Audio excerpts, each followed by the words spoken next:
In a groundbreaking development, the Knesset has officially passed the contentious Jewish nation-state bill into law. The new legislation effectively enshrines the country's Jewish identity into its de facto constitutional basic laws. And while opponents argue that this grossly endangers and potentially discriminates against minorities in the state, supporters hail this as a new era of Jewish freedom.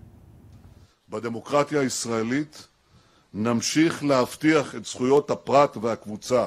אלה ימשיכו להיות מובטחות.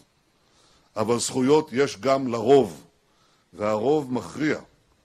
הרוב המכריע בעם רוצה להבטיח את אופייה היהודי של מדינתנו לדורות.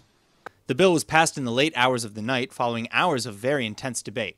Indeed, this has been one of the most fiercely parlayed pieces of legislation in recent memory.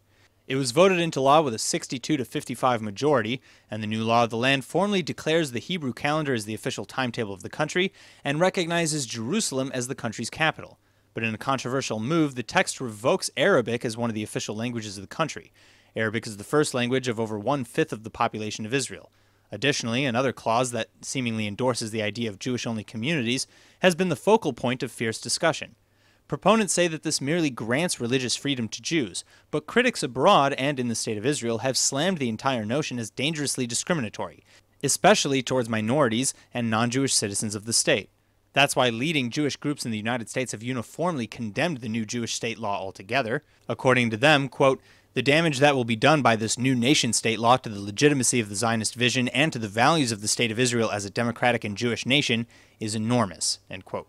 Our Declaration of Independence states that we are giving full equality to all the citizens of Israel.